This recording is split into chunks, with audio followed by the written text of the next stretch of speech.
Beloved chosen one. Pause, right here. This moment is not random, it's divine appointment. Heaven has pressed pause on everything around you so that this word can reach your heart before the noise drowns it out.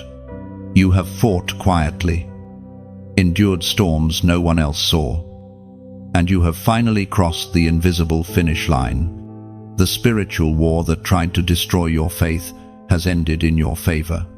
You won not because of luck, but because of divine purpose. But listen closely, your victory must now be protected. There is a stillness that follows every spiritual battle, a sacred silence that heaven commands after a win. This Sunday is not for social plans, not for explaining yourself, not for giving pieces of your peace away. It is for stillness, solitude, and sealing. Heaven calls it a holy lockdown, a moment where your only companion must be the presence of God Himself.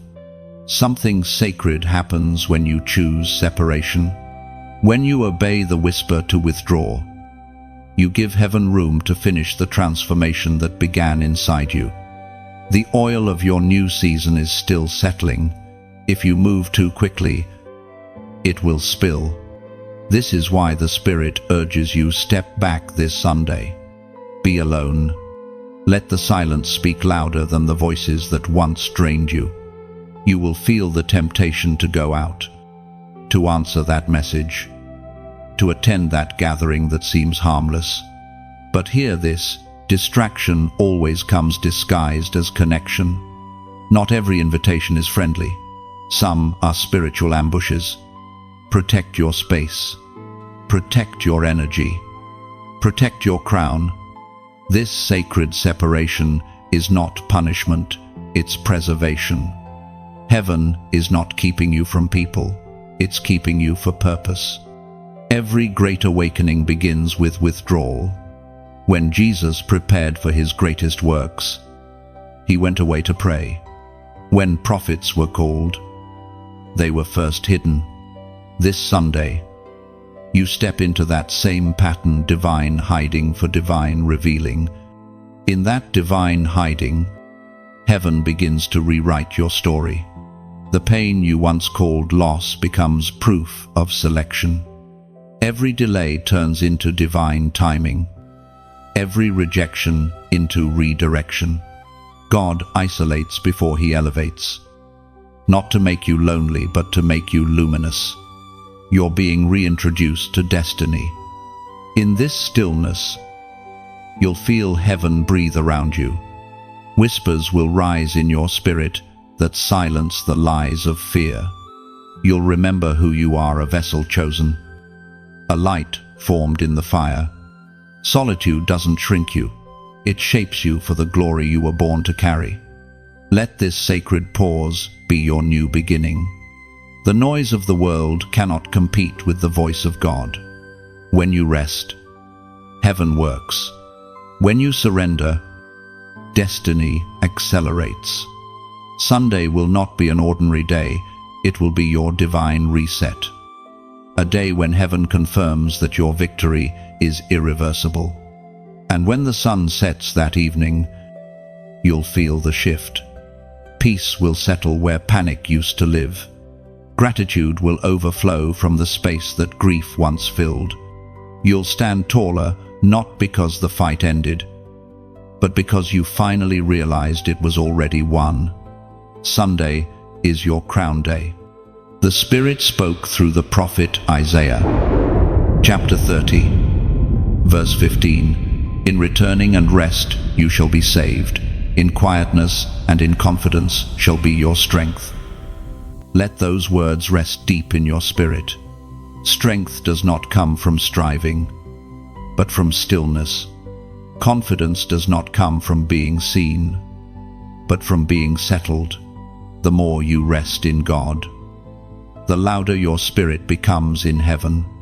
When you choose silence this Sunday, heaven will speak in ways you've never heard before. You have fought long enough. Now the victory needs your agreement to stay. The noise of this world wants to shake what heaven has just established. That's why the command comes now: don't be around anyone this Sunday. It's not isolation, it's insulation. The fire that just began in you needs protection until it burns steady. Do not fear the quiet. In that silence, answers will surface. Directions will become clear. Healing will complete itself. And joy, the kind that cannot be stolen, will rise in your chest. You will look back and know that this one act of obedience changed the entire trajectory of your life. So, when Sunday comes, treat it like a holy appointment. Close the door. Silence your phone. Cancel the unnecessary. Sit in your room, or walk outside alone, and let the presence of God surround you. Whisper if you must, but mostly listen. Chosen one, if this word resonates in your soul, honor it. Don't scroll past like it's another post. Like this message so that others who need confirmation will see it. Share it with another warrior who's on the edge of their breakthrough. And if you haven't yet, subscribe to stay under this flow of divine messages so your spirit keeps growing in strength. Finally, to mark your obedience publicly, comment the number 777 below. That number declares divine completion, heaven's signature over your victory. It's your way of saying, the battle is over, and I choose peace. Chosen one, as the light of a new day rises, heaven leans close to whisper the secret behind your instruction, why isolation seals your win. You have already crossed into victory. But divine victories are not maintained through noise, they are secured through separation. This is not the world's version of solitude. This is holy stillness, a sacred command issued from the throne of heaven itself. When God delivers a person from warfare into rest, there is always a period of containment. Think of it as the cocoon after the caterpillar's struggle. The transformation happened inside. But before the wings can bear weight, the shell must hold steady. That shell is your silence. The wings you are about to unfold represent your next dimension of purpose, visibility, and anointing. But if you rush the process, the flight will falter. You are not being left out of anything. You are being locked in with God. Isolation, when it is divine, is never abandonment, it is refinement. It's the quiet workshop where heaven strengthens what has been newly built in you. Every battle leaves residue. Even victories carry the dust of war. The stillness is where that dust falls away, leaving only radiance. There is a spiritual law that those who have ears can hear. Exposure before establishment breeds collapse. God hides his chosen ones to establish them before the crowd can celebrate them. Many crave visibility, but only the wise understand the weight it carries. You, chosen one, are being prepared to sustain what others could not. That is why you are told to remain alone this Sunday, not to lose touch with the world, but to touch the heart of heaven without interference. You may not understand the power of what happens when you withdraw, but heaven does. Every time you obey a small whisper, the unseen realm moves in your favor. You shift from reacting to leading, from being influenced to influencing. Isolation sharpens discernment. Discernment ensures longevity. You are learning to hear the difference between noise and the voice of God. You've noticed how after moments of joy or success, something always tries to pull you back. Arguments, fatigue, sudden confusion, people resurfacing. Those are not coincidences, they are countermeasures. The spiritual atmosphere recognizes your elevation and attempts to distract you from it. That's why heaven instructs separation to seal what has just been completed, so the enemy cannot re-enter.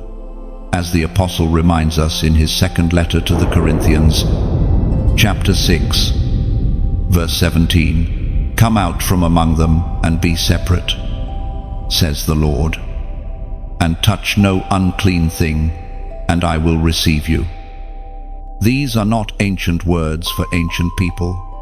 They are divine instructions echoing through centuries, reaching you now.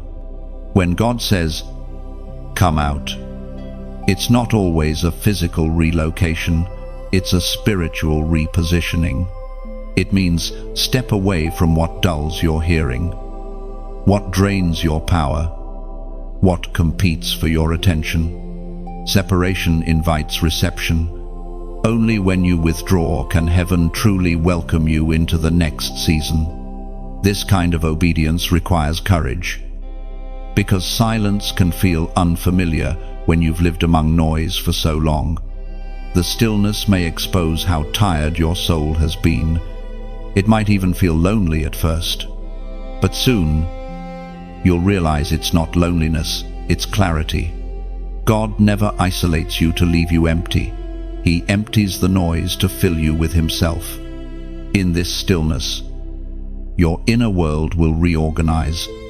Old thoughts that used to control you will lose their grip.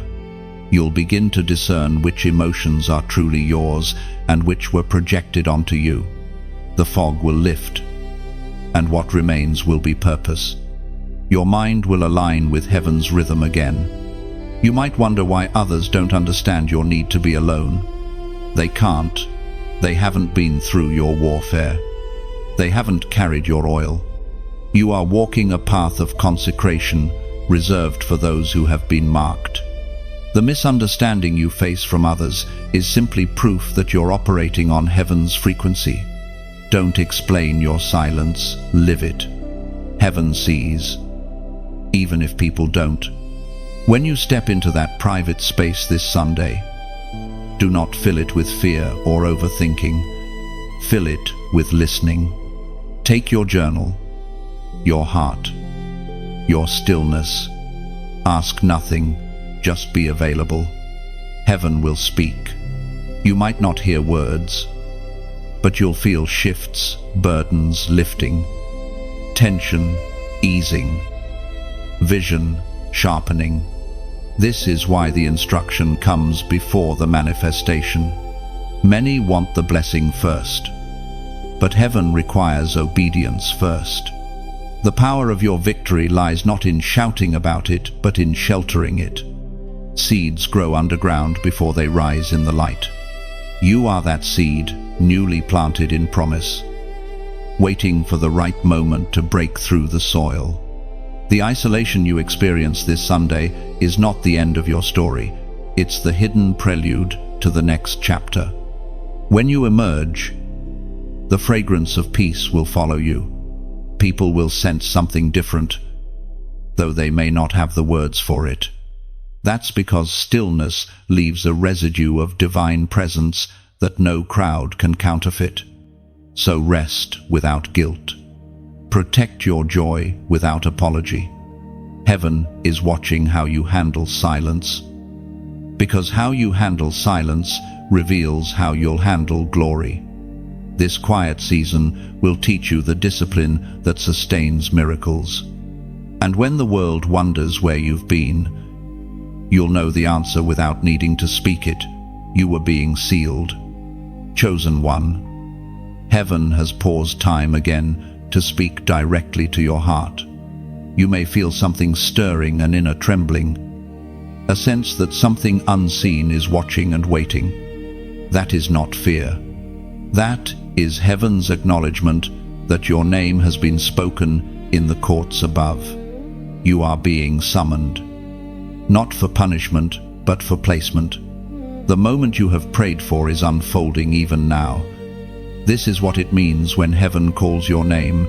Every unseen delay begins to unravel. Every invisible chain begins to break. The angels who have been standing at attention finally move. The atmosphere bends around you. Destiny, long written, now begins to manifest in real time. You are no longer waiting to be chosen. You are walking in the evidence that you already are. Do you feel it? The restlessness in your chest? The sudden awareness that something sacred is taking place. That is the sound of heaven breathing your name again and again until you remember who you are. This is not a random reminder. This is the holy interruption of a soul that heaven refuses to lose. As it is written by the prophet Isaiah, chapter 43, verse 1, "Fear not, for I have redeemed you. I have called you by name. You are mine." These are not soft words of comfort. They are a decree, a declaration from the mouth of God Himself. When heaven calls your name, it does not ask for permission. It announces ownership. You are not drifting through random moments. You are being guided by divine orchestration. Chosen one. This calling is personal. God does not speak to the masses the same way He speaks to those who carry destiny. The world hears noise, you hear assignment. The world chases opportunity, you are chosen for alignment. This is why the instruction to withdraw on Sunday was not just for protection, but for recognition, so that you could hear your name clearly, without interference. Your name carries weight in heaven. When it is spoken, angels move, doors shift, atmospheres realign.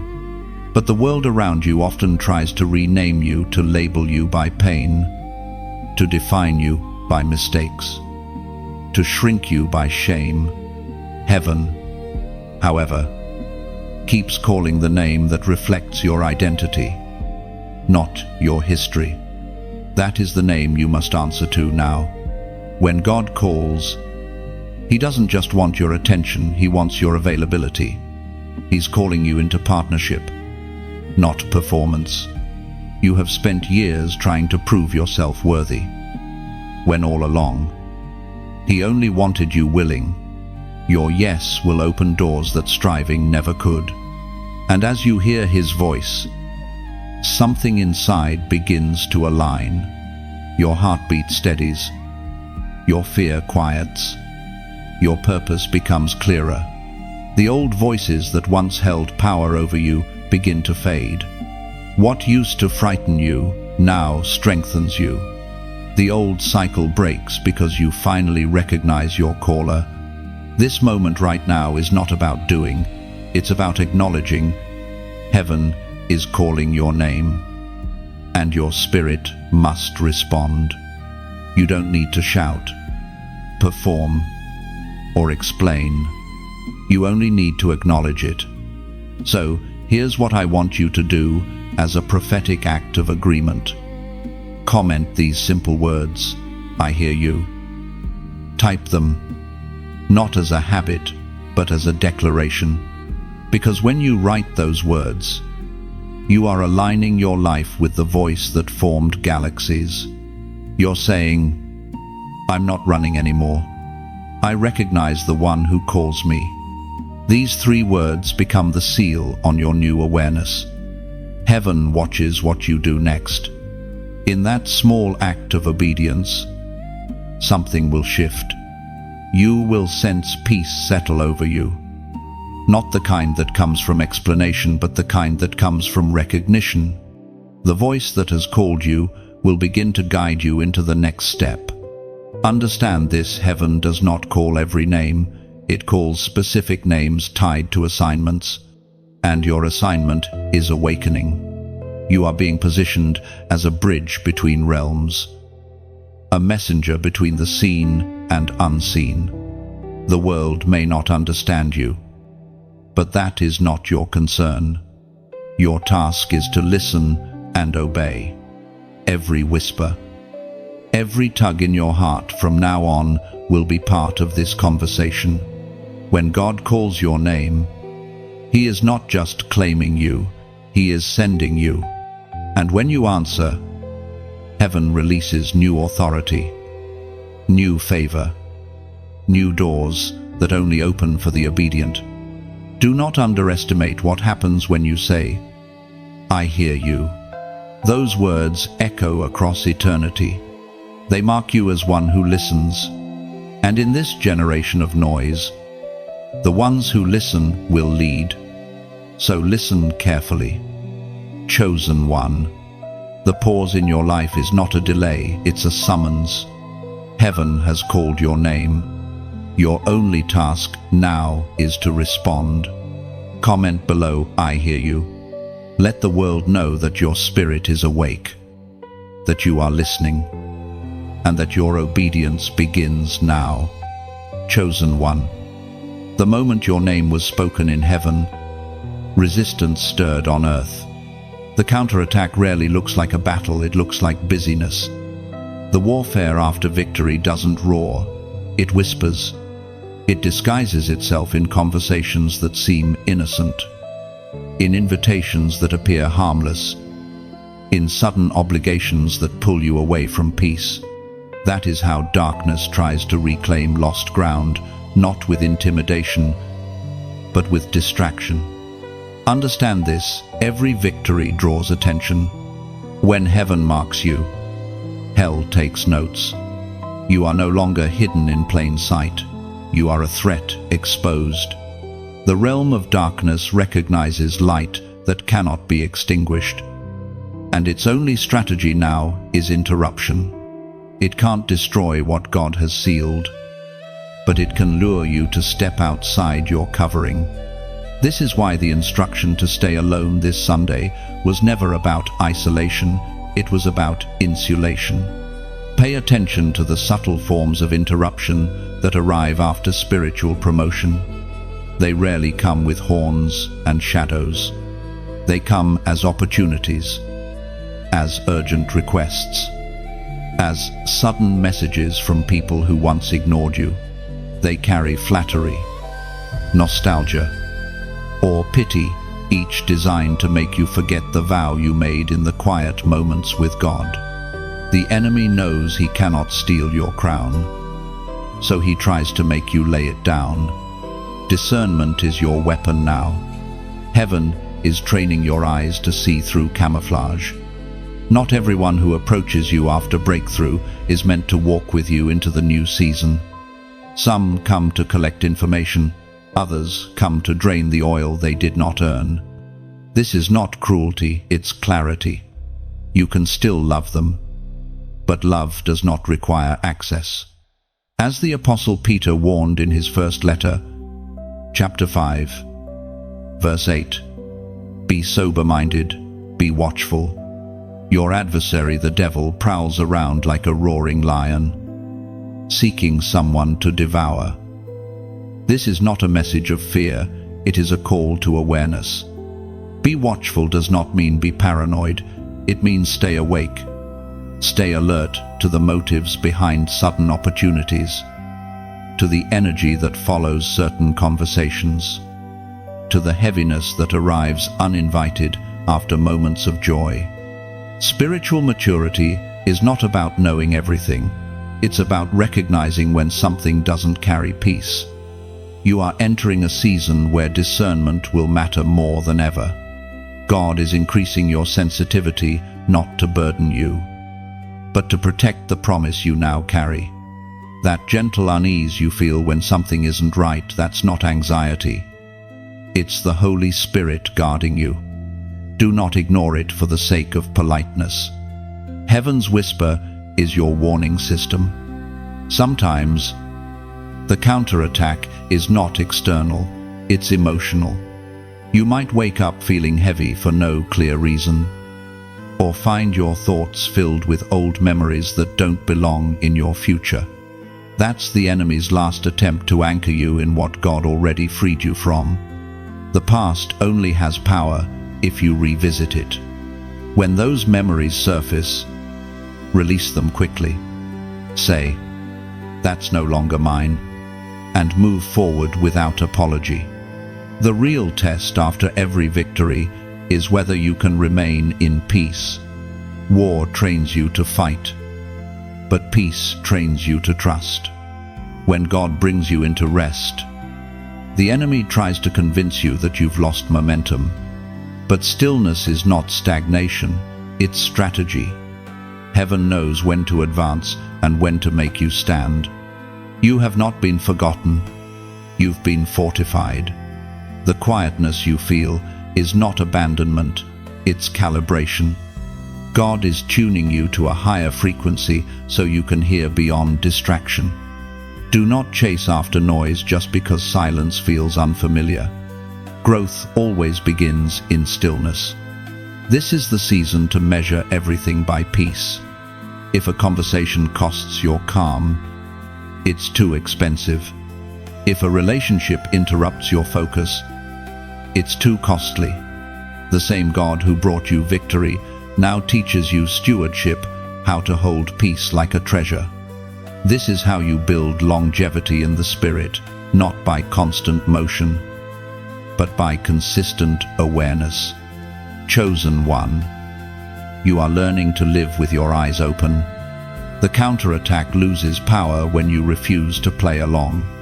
You do not have to fight everything you notice. Some battles are won by stillness, others by silence. Sometimes the most spiritual thing you can do is nothing at all, just remain unmoved while heaven defends you. Remember this, distractions only work on those who forget their destination. Keep your focus fixed. When interruptions come, smile gently, step back, and remember why you started. God did not bring you this far to watch you fall for familiar traps. The same hand that lifted you will keep you steady if you stay alert. So let the world move around you. Your task is to remain unshaken. You have nothing to prove, nothing to chase, and no one to impress. You are chosen to dwell in peace while others chase noise. And that, chosen one, is the greatest victory of all. Chosen one. Breathe for a moment. You've walked through warfare, silence, and revelation. And now you stand in the still glow of victory. But the instruction remains clear: guard the crown, nurture the flame. The crown is not jewelry, it is responsibility. It represents authority born from endurance, wisdom born from wounds. What you carry now was forged through storms, and it deserves to be handled with reverence. You are entering the delicate phase between receiving a promise and learning how to wear it. Heaven watches closely during this season, not to test your worth, but to teach you balance.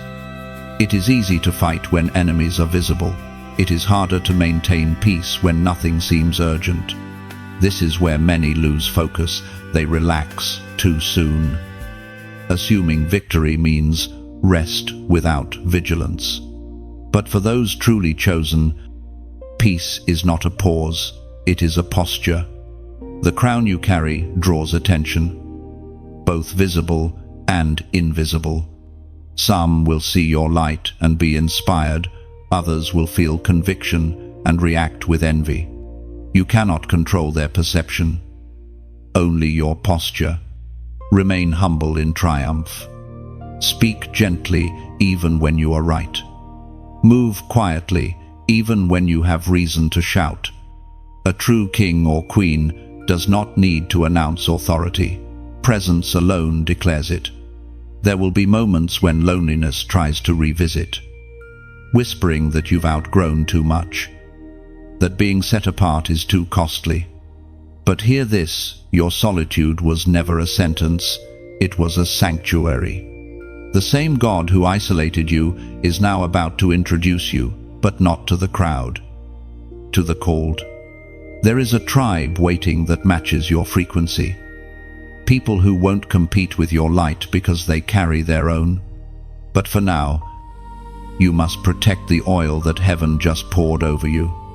As the voice in Revelation, Chapter 3, verse 11 declares, "Hold fast what you have, that no one may take your crown." The word hold here means guard as treasure. Your crown isn't made of gold or jewels. It is composed of revelation, obedience, and faith.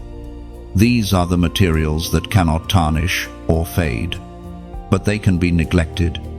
You guard your crown by maintaining the same intimacy that brought it into existence. Continue the quiet prayers, the midnight worship, the stillness that sustains clarity. And when God elevates you publicly, remember the private battles that prepared you. Do not let applause replace discernment. Compliments can be as dangerous as criticism if they lure you away from humility. Keep your spirit anchored. Every day, whisper, "Lord, remind me why you chose me."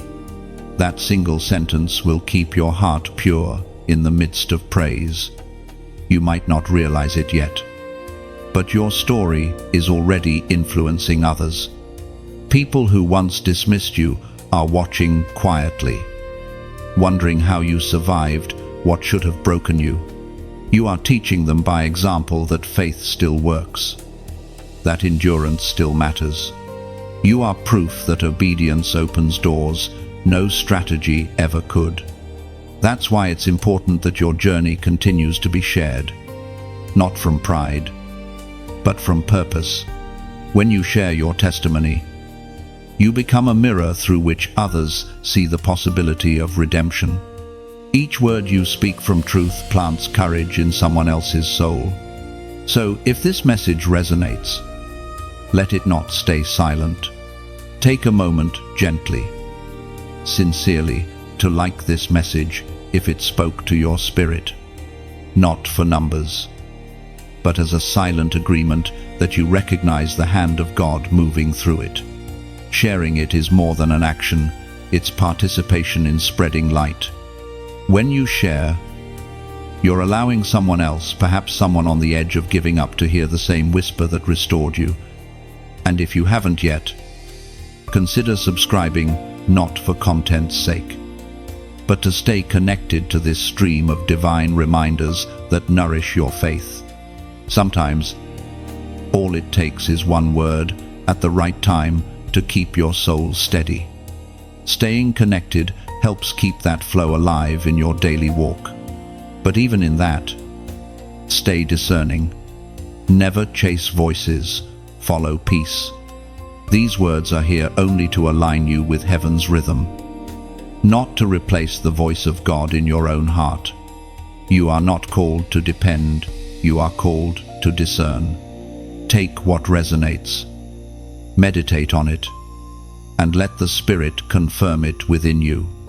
Guarding the crown means guarding what you feed yourself spiritually, mentally, emotionally. Protect your environment the way you'd protect treasure. Don't entertain gossip, it dulls discernment. Don't compare paths, it robs gratitude. Every distraction seeks to loosen your grip on purpose, but the wise keep their focus steady. And remember, this crown isn't a final achievement, it's the beginning of stewardship. What you carry now will influence others. The light on your life is not for decoration, it's for direction. Wherever you go, people will notice peace resting on you. Some will ask how. Tell them the truth. It wasn't me, it was obedience. So walk softly, speak truthfully, and stay humble. Let this victory teach you rhythm instead of pride. Protect what heaven placed on you, because the world needs the calm authority that comes from a crowned soul. Chosen one, lean in closely. There is something heaven needs you to grasp, not tomorrow, but now. You are standing in a divine window of timing, a narrow gate that only appears once in a while. It does not announce itself with thunder, it arrives quietly, disguised as an ordinary day. Yet heaven whispers that this moment, this very stretch of time, holds supernatural alignment. You have walked through warfare, isolation, revelation, and now the hour has come for activation. Every instruction that came before was preparing you for this precise alignment. Heaven's clock has struck, and you are now standing in the appointed moment, known only to those who have obeyed every whisper before it. This Sunday, the one heaven marked for silence, is not just a date on the calendar, it is a hinge between seasons. The door that swings on it will determine the next phase of your destiny. You might have wondered why the call to solitude felt so urgent. It is because spiritual power moves in cycles, and there are windows where heaven's favor accelerates obedience. This is one of those windows. The atmosphere has been charged with divine intention. Everything that resisted you until now is losing its grip. There is something that happens when heaven and earth synchronize. Time bends. Delays dissolve. Suddenly, what seemed impossible begins to take shape effortlessly. That is where you are right now, even if your senses haven't caught up yet. This is prophetic timing, and heaven is inviting you to align fully so nothing interferes with what's unfolding. The ancient writer of Ecclesiastes once declared, in chapter 3, verse 1, "To everything there is a season, and a time for every purpose under heaven." Chosen one, this Sunday is more than solitude, it's synchronization. The silence isn't emptiness, it's recalibration. Heaven wants to tune your spirit to the exact frequency of purpose. Think of it as adjusting a radio, one small turn and the static clears. The voice becomes clear, and you suddenly hear what was always there. That is what obedience will do for you now. Some of you have been sensing this shift without understanding it. You've felt restless for no reason, emotional without explanation, awake at unusual hours. Those aren't coincidences, they are signals. Heaven has been preparing your atmosphere for manifestation. Your spirit has already entered a new season, but your body and mind are catching up. This window won't stay open forever. That's why the Spirit has been repeating the instruction with urgency. Stay still this Sunday. Stay pure in motive. Stay alert in spirit. What happens in these hours will set the rhythm for months ahead. You will come out lighter, sharper, more aligned. Conversations will change. Opportunities will find you without chasing them. Doors that refuse to open will unlock at your approach. That's what happens when timing meets obedience. You are not being tested, you are being timed. Heaven wants to see if you can recognize divine order when it knocks softly instead of shouting loudly. The greatest blessings are often hidden in quiet moments that others overlook. You, however, are not like others. You are marked for awareness. Let the noise of the world move around you this weekend. You are not part of that motion. The Spirit is drawing you into synchronization. And when you emerge, you will sense that things feel different. The same rooms will look new. The same words will sound clearer, because your spiritual sight will sharpen. Chosen one, timing is not about delay or speed, it's about divine readiness. Some things were not denied to you, they were being delayed for synchronization. Heaven had to arrange people, places, and circumstances to align perfectly with your assignment. And now that all has been positioned, God says, step in. Do not rush this window. Sit quietly and let heaven finish adjusting what needs adjusting. Your only task is obedience. Everything else will follow. There's a reason you're reading this right now. This is not random scrolling, it's divine appointment. Heaven saw your name attached to this window and made sure you arrived here at the precise moment of revelation. You are being invited to acknowledge the timing publicly. Not for show, but for seal. So, as a prophetic act of agreement, type this number in the comments, 444. That number carries the vibration of divine order and prophetic alignment. It is heaven's code for structure, stability, and fulfillment. When you comment 444, you are declaring, I am in sync with heaven's time. You are marking your moment in the eternal record, agreeing with divine rhythm. Do not underestimate what that simple act represents. Each stroke of obedience echoes through the unseen realm. Angels take notice. Timelines align. What was tangled becomes straight. It's not superstition, it's spiritual synchronization. When you type that number, let your heart whisper, I am ready, and know that heaven hears it. Because from this point forward, what once felt delayed will begin to accelerate. Your life will no longer run on earthly time, it will flow on kingdom time. This is your moment. Chosen one, the gate is open, the hour is right, and heaven is waiting for your response. Chosen one, when heaven begins to align your life with divine timing, the enemy changes tactics. He no longer tries to destroy you outright, he tries to distract you back into cycles you've already outgrown. This is why discernment becomes your greatest defense. Not everything that looks familiar deserves your attention, and not everyone who returns deserves your response. The most dangerous traps are rarely the ones you see. They're the ones you feel compelled to revisit. The moment God begins to establish peace within you, the past often knocks louder than ever. Old emotions surface, not because they still belong, but because they're testing whether they can still stay. That ache you feel for something you already left behind is not nostalgia, it's spiritual residue trying to reattach itself. The enemy knows he cannot destroy the new you, but he will whisper, remember how it used to be, to tempt you into the old pattern that peace delivered you from. When you sense that pull, pause. Do not rush to answer old calls or respond to sudden invitations that appear urgent. Urgency without peace is manipulation in disguise. The enemy's favorite strategy is to make you act fast without praying first.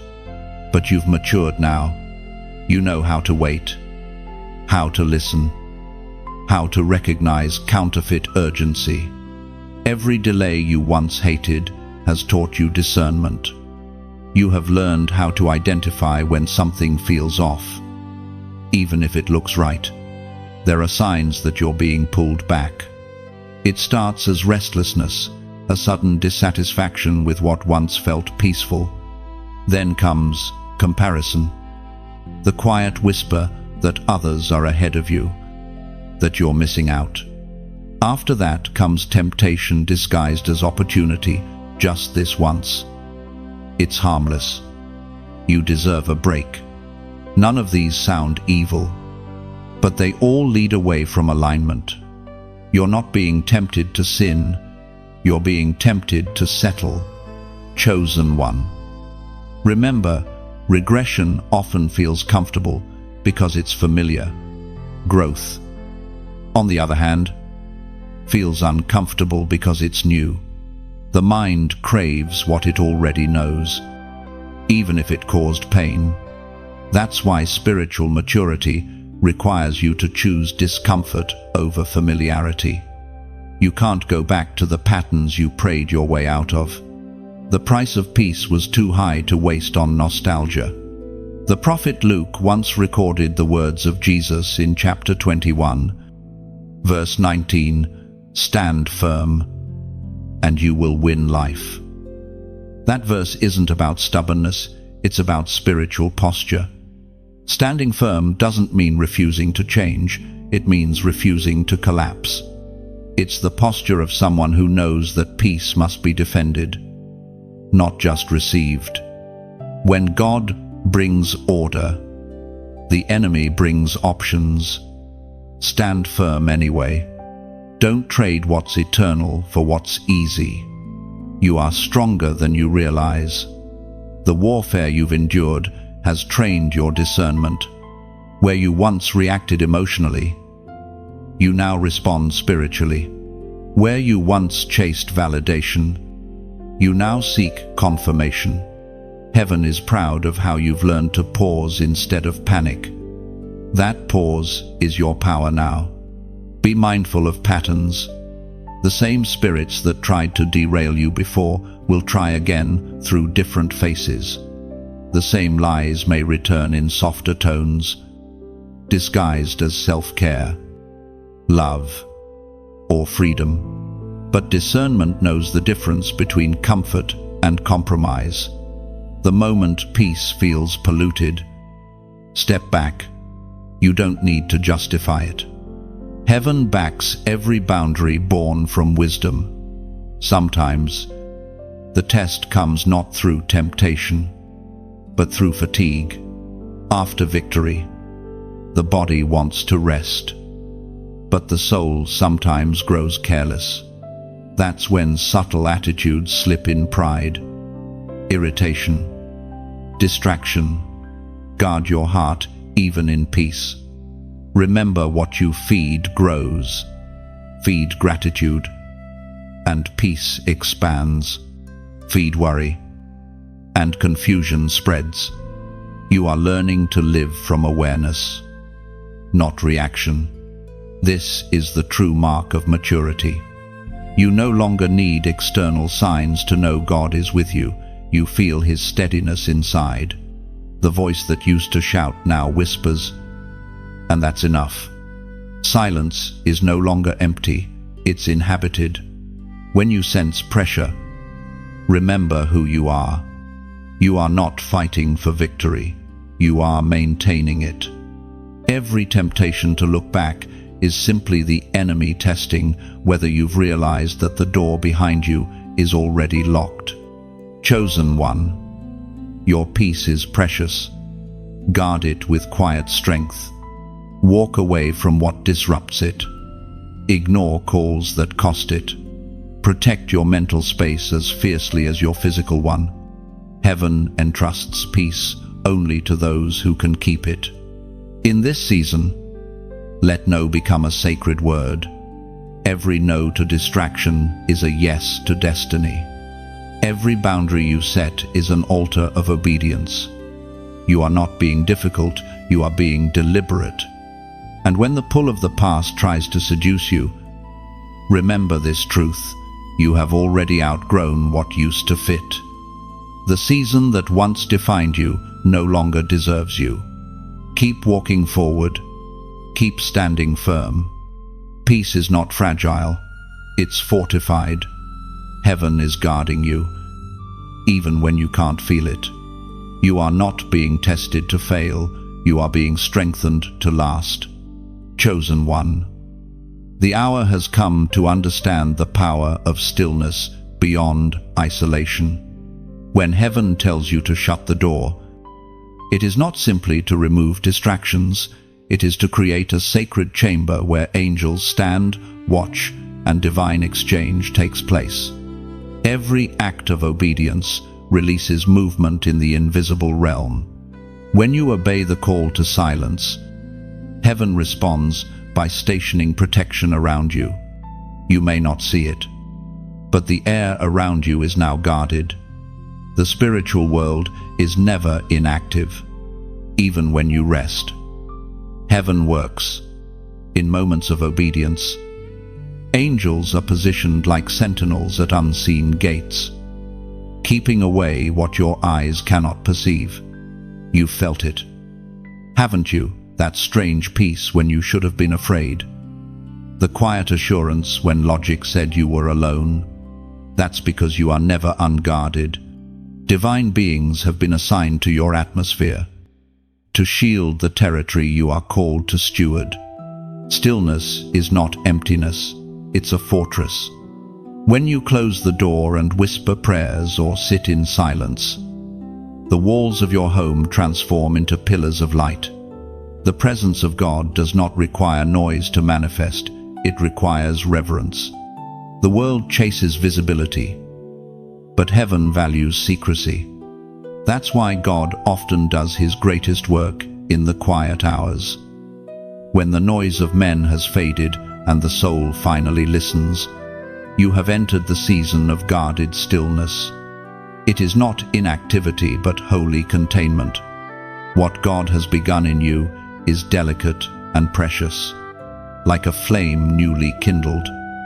It must be sheltered from the winds of distraction. The angels around you are not mere symbols of protection, they are extensions of divine will, ensuring that no interference breaches your peace. There is power in understanding that the unseen world reacts to your posture. When your heart settles in obedience, heaven recognizes that as permission to act on your behalf. Faith is not loud, it is steady. Heaven moves for the steadfast, not the restless. The enemy, however, understands the same truth, and this is why he attempts to pull you into noise, confusion, and unnecessary activity. If he can make you restless, he can make you vulnerable.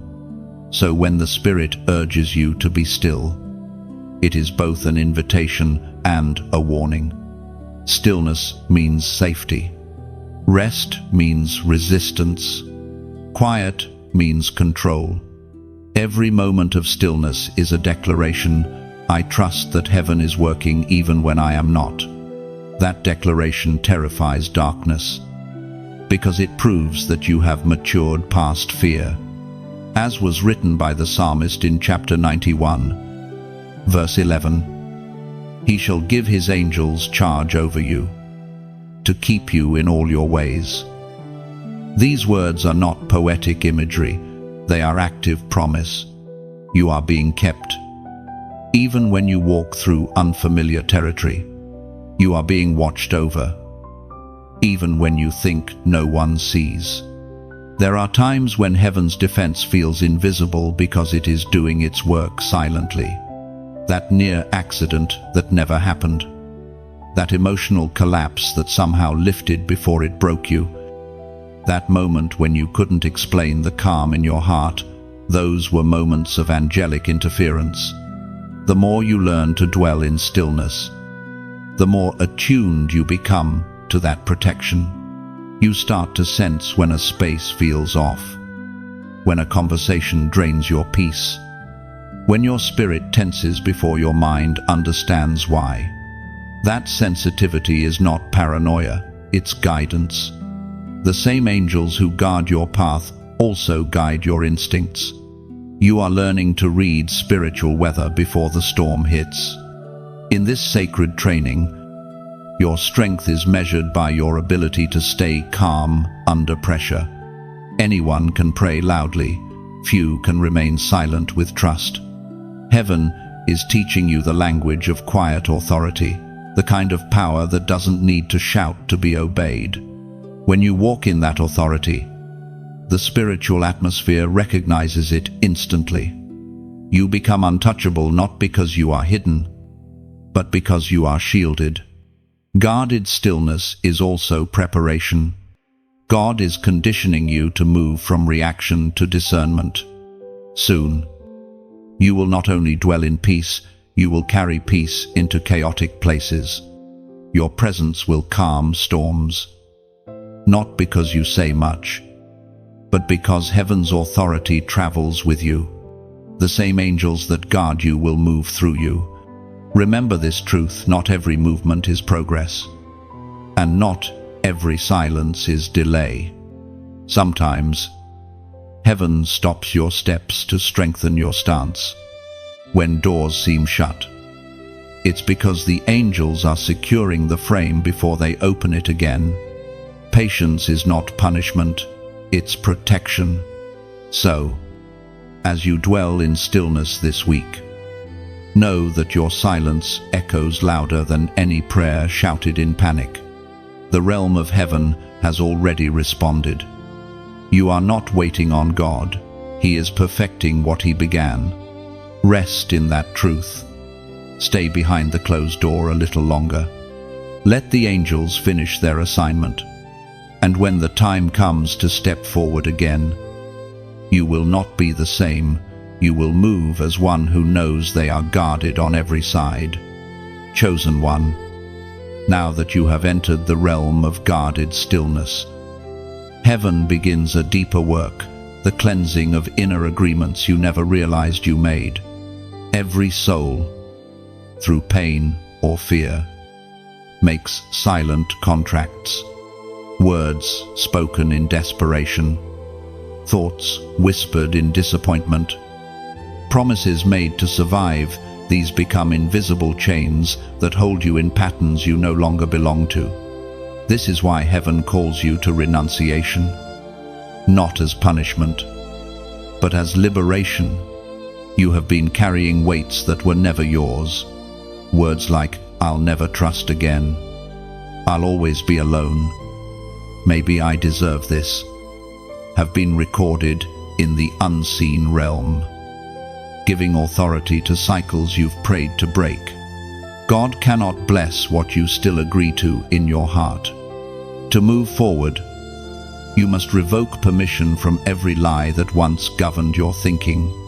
Renunciation is not about guilt, it's about power. When you renounce, you reclaim authority. You cancel the spiritual contracts that gave darkness access to your peace. Heaven cannot fill what you refuse to release. This is why some blessings seem delayed. It's not that heaven said no, it's that your agreement said not yet. The moment you release those old pacts, divine flow returns. Think back on the words you spoke in seasons of pain. They seemed harmless then, but they built altars in your memory. You may have promised yourself never to feel again, never to hope again, never to try again. Those vows felt like strength, but they became prisons. Heaven is whispering now, break the vow, release the word, undo the curse you placed on yourself. Freedom begins in repentance, but matures through renunciation. Repentance says, "I was wrong." Renunciation says, "I withdraw agreement." It is not enough to regret, you must revoke.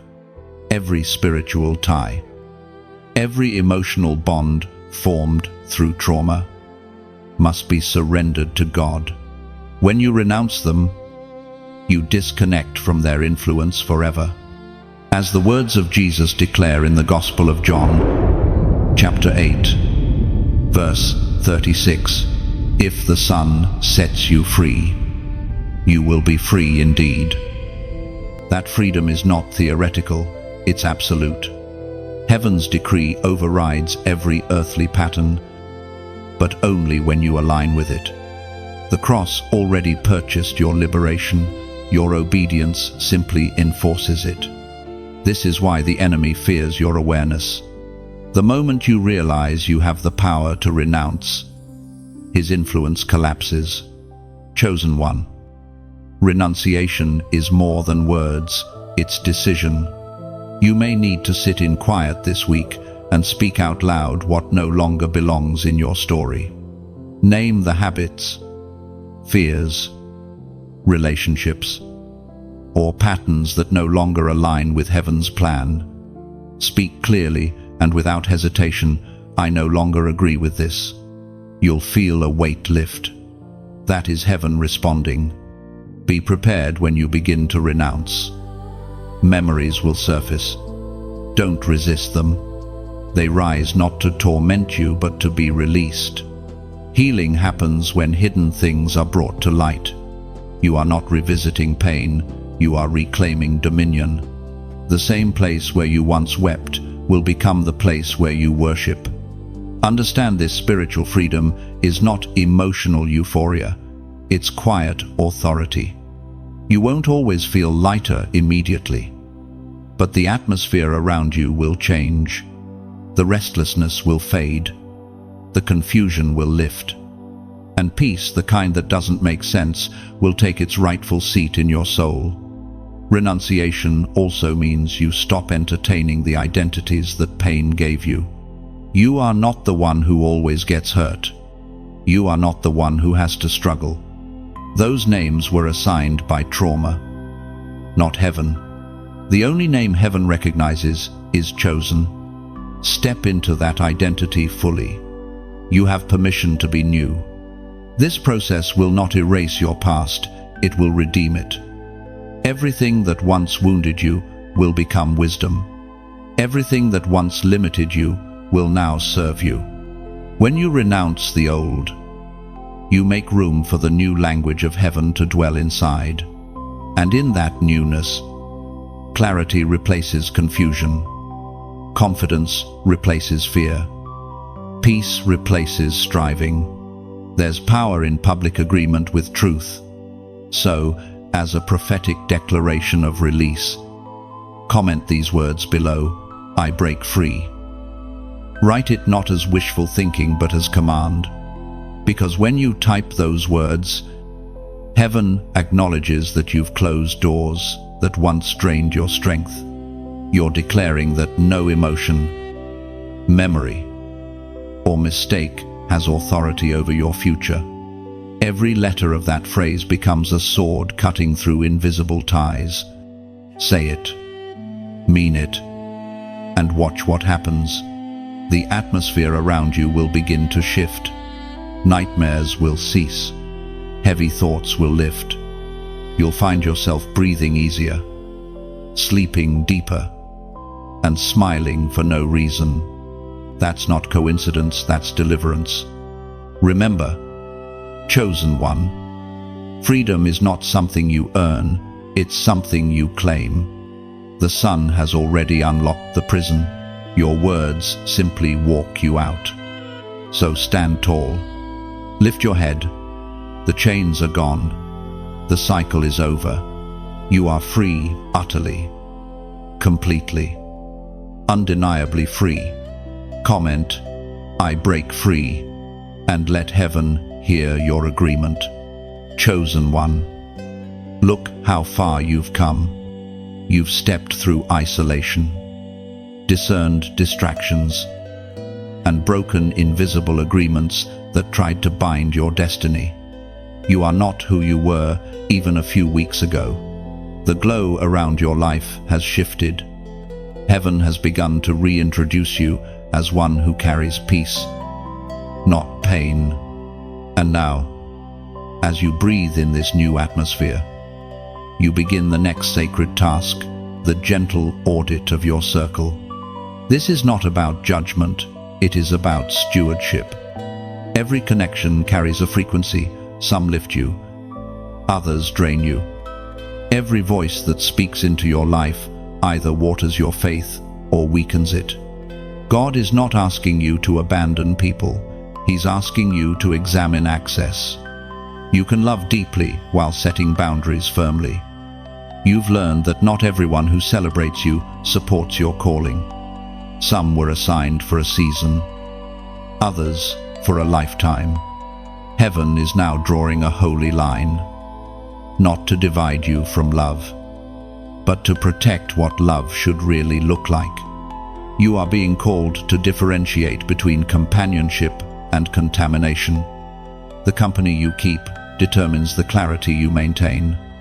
This is the moment to look carefully at who stands beside you, who brings peace when they speak, and who brings confusion, who prays for you when you're silent, and who disappears when you succeed. The answers will not come from suspicion, they will come from discernment. Heaven will show you gently who still belongs. Don't cling to what's fading, release it with grace. You see, peace thrives in order. God never prunes to punish, He prunes to prepare. You are not losing people, you are gaining alignment. Some connections must shift so that purpose can breathe again. When old conversations no longer feed your spirit, it means your frequency has changed. You have outgrown gossip, chaos, and half-truths. You crave stillness because that's where heaven meets you.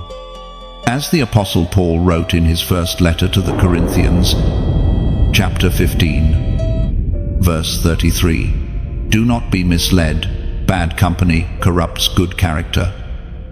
These words are not condemnation, they're wisdom.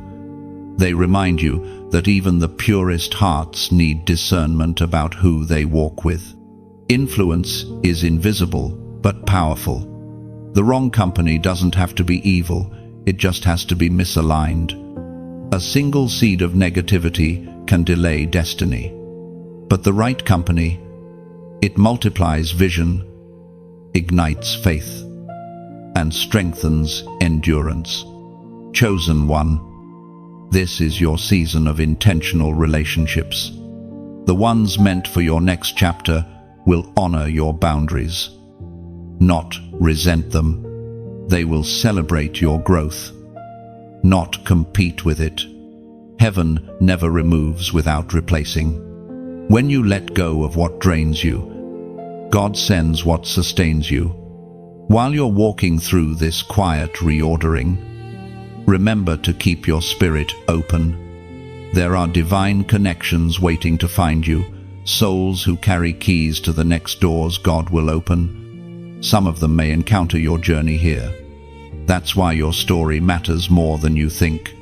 Every word of obedience you live out becomes light for someone else who's still lost in confusion. If these messages have spoken to your heart, let them keep flowing forward. Take a gentle moment, pause, breathe, and if you feel led, like this message, so it continues to reach others, walking this same sacred path. A single act of engagement might place this word before someone who's one prayer away from giving up.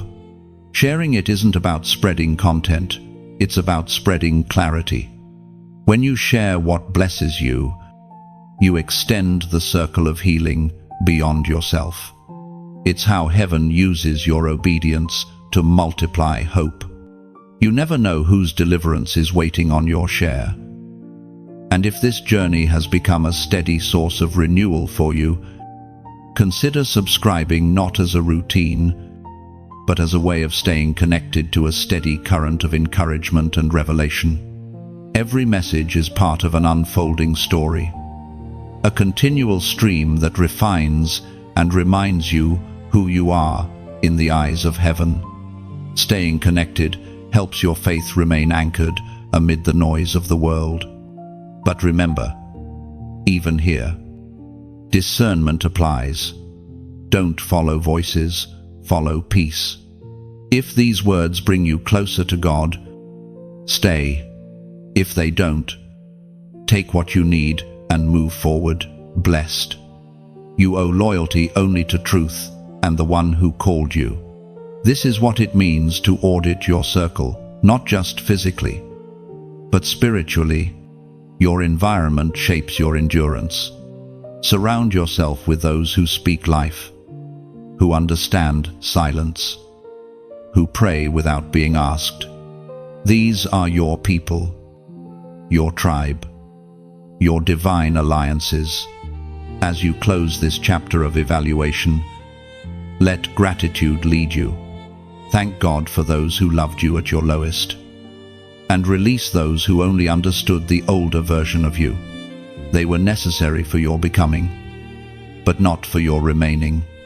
The more you grow, the smaller your circle may become, but it will also become stronger, purer, and more peaceful. That is heaven's reward for discernment. You will no longer have to shrink to fit spaces that dishonor your light. You can stand tall, knowing that every connection that remains has been purified by love and truth. So step forward gently. let go with peace, and hold close only what breathes life into your purpose. Chosen one, now that your circle has been refined and your spirit guarded, heaven leads you into a subtler, yet equally vital realm, the care of your inner atmosphere. This is what some call spiritual hygiene. Just as the body requires cleansing, the spirit too demands maintenance. You cannot carry divine revelation in a polluted heart. Nor can you hear heaven clearly through the static of cluttered emotions. Purity of spirit is not perfection, it is clarity. It's the daily practice of keeping your vessel open, your motives clean, and your focus pure. The storms you've endured left residue memories, fears, and traces of old identities that cling to the soul. If they remain unchecked, they can dull your light and drain your sensitivity to the voice of God. That's why heaven now teaches you to wash your spirit the same way you wash your hands after labor. Spiritual hygiene is the discipline that preserves peace once it's been won. It begins with awareness. The first sign that your inner atmosphere needs cleansing is irritation without cause, a heaviness that has no explanation, thoughts that spiral even when nothing is wrong. These are not coincidences, they are spiritual build-up. Sometimes you've simply absorbed too much of the world's energy. Too many conversations, too many unseen projections. Heaven calls you back to renewal.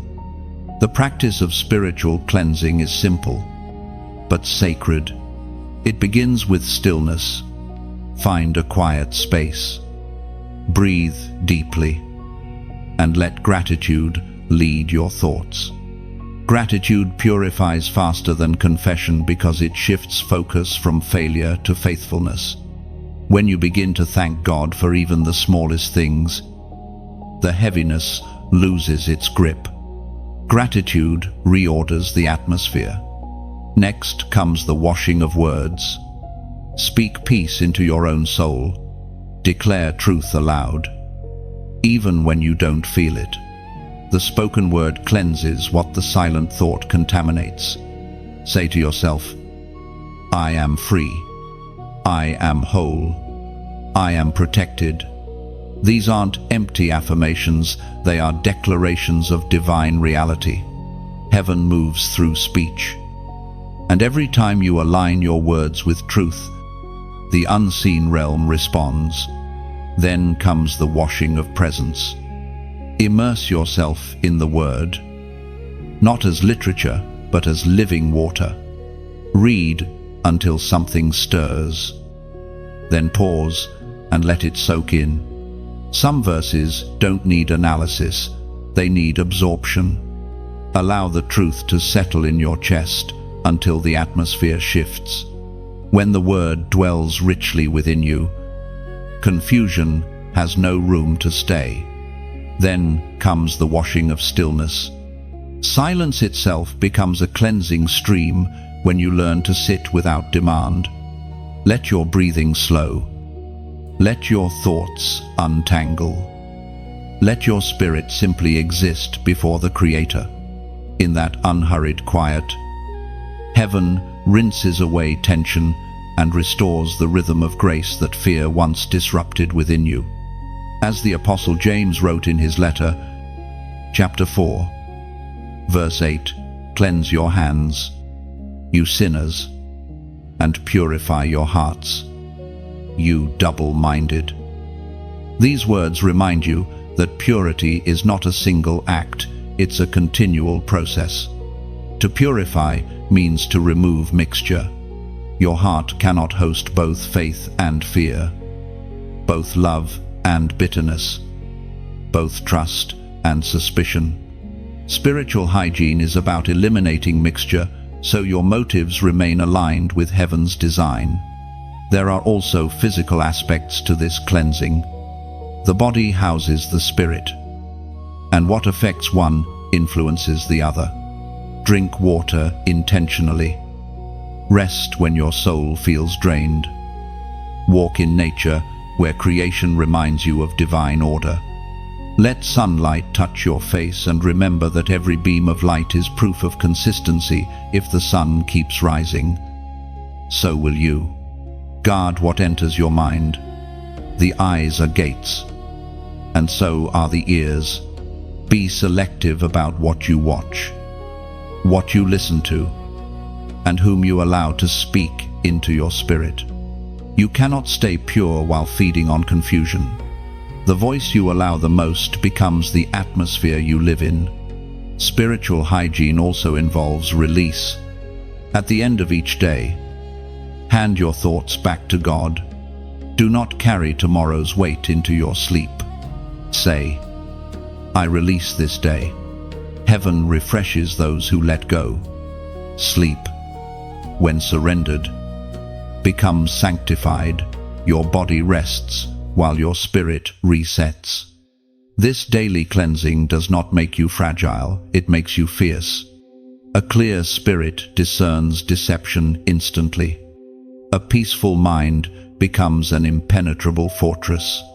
The enemy thrives in chaos, but where order rules, he cannot enter. Keeping your spirit clean is not weakness, it's warfare. The more you practice this cleansing, the more naturally it flows. You'll begin to notice when peace leaves, and you'll know how to restore it quickly. You won't depend on others to recharge you, because your connection to heaven will stay open. That's what maturity looks like, not perfection, but awareness and consistent maintenance. Chosen one, you have reached the stage where your greatest strength will be your steadiness. No matter the noise around you, you will know how to return to center. When storms rise, you'll breathe, speak peace, and realign. You will become unshakable, not because you avoid battle, but because you remain clean amid the dust. Remember, purity is power, peace is protection, clarity is victory. Keep your vessel light, your words gentle, your thoughts clear, and in that still, bright space within you, heaven will continue to speak. Chosen one, now that your spirit has been purified and your peace restored, heaven draws you into one of the most powerful exchanges in the divine journey, the trade of weight for authority. This is the moment when what once oppressed you becomes the very testimony that empowers you. Every tear, every heartbreak, every humiliation was never wasted. It was a down payment for spiritual rank. You are stepping into the exchange table of heaven, where sorrow is converted into strength and endurance becomes anointing. The world teaches you to hide your wounds, but heaven calls you to use them. Every place that once bled now glows with authority. Pain, when surrendered, becomes a key. Every battle you survived gave you a language to help someone still fighting theirs. That is divine economics, the principle where nothing suffered in obedience is ever lost. You've carried heaviness long enough. Some of that weight came from others' expectations, some from guilt, some from the quiet pressure to appear strong even when you were breaking. But now, heaven invites you to drop it all. The exchange begins when you stop performing strength and start receiving grace. There is a divine transaction that happens when you confess, I can't carry this anymore. In that moment, heaven doesn't see weakness, it sees readiness. Authority is not given to the unbroken, it is entrusted to the healed. When you lay your burdens down, you make room for power to rest upon you. As the prophet Isaiah declared in chapter 61, verse 3, to bestow on them a crown of beauty instead of ashes, the oil of joy instead of mourning, and the garment of praise instead of a spirit of heaviness. Chosen one, Take a moment and reflect on the weights you've carried: emotional, mental, spiritual. Which of them did you pick up by choice, and which were handed to you by others? You cannot move forward holding luggage that belongs to another soul. Release it. You were not chosen to carry everyone. You were chosen to carry light. The enemy thrives on fatigue. He knows a weary heart doubts faster than a rested one.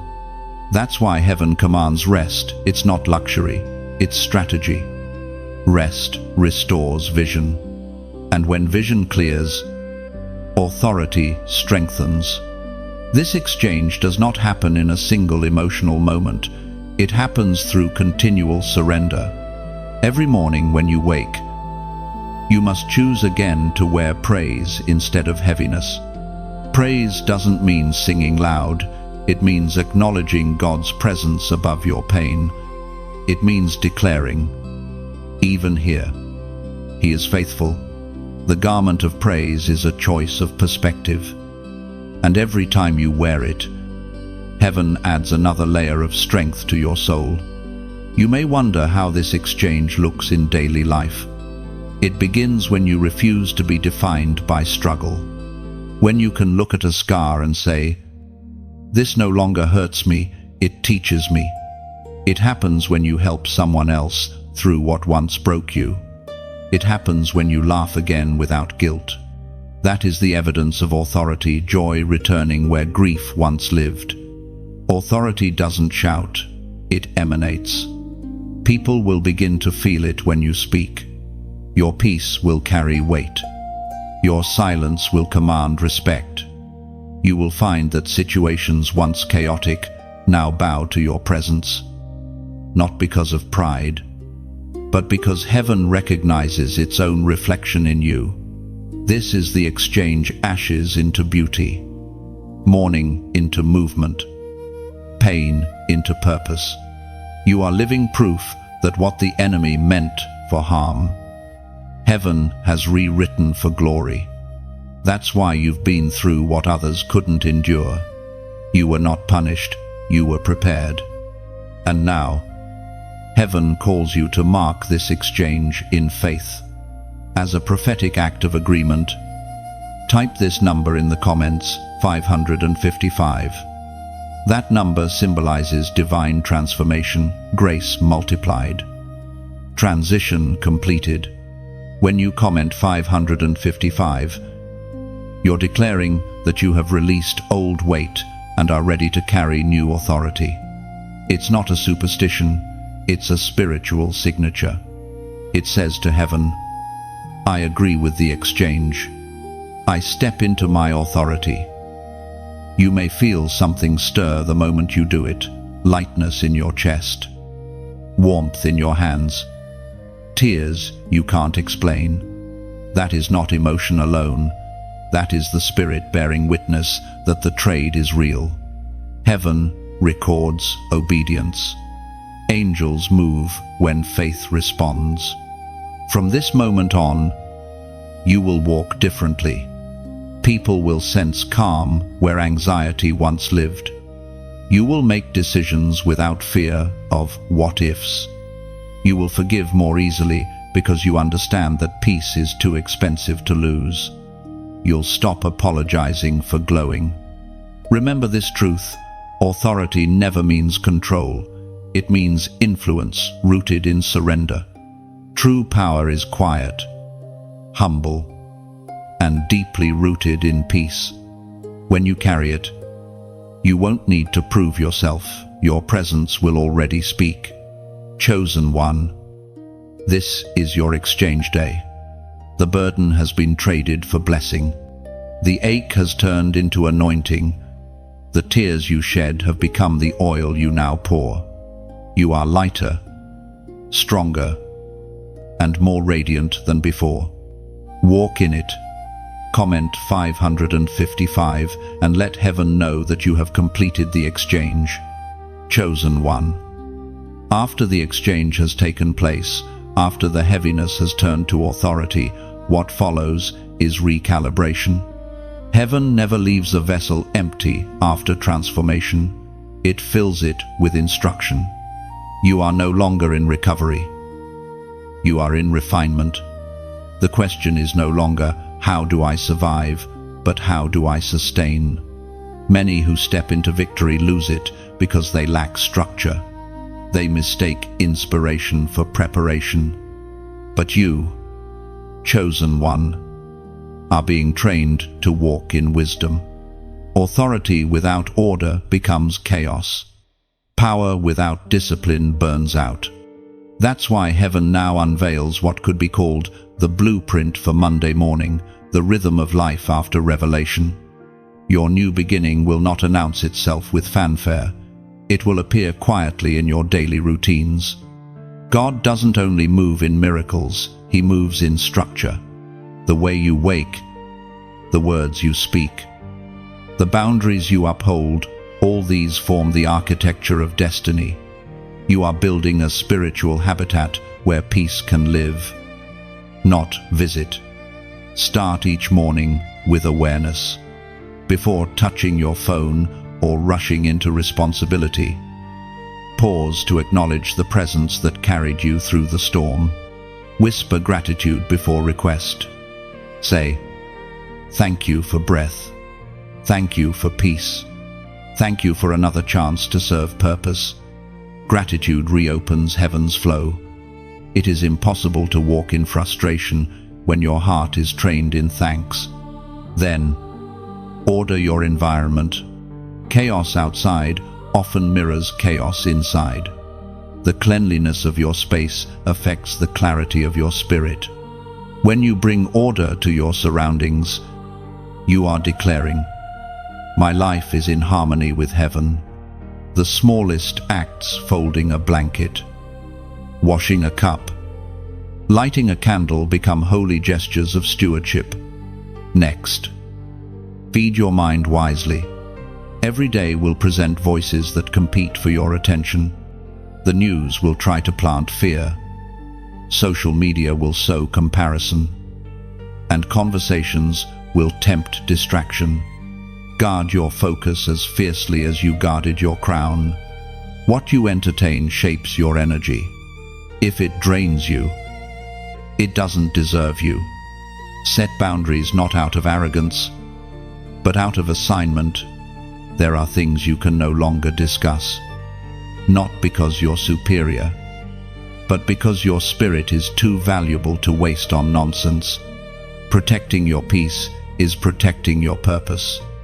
It is not selfish, it is sacred, as it is written in the Proverbs, chapter 16, verse 3, "Commit to the Lord whatever you do, and He will establish your plans." Those words reveal the rhythm of your new season.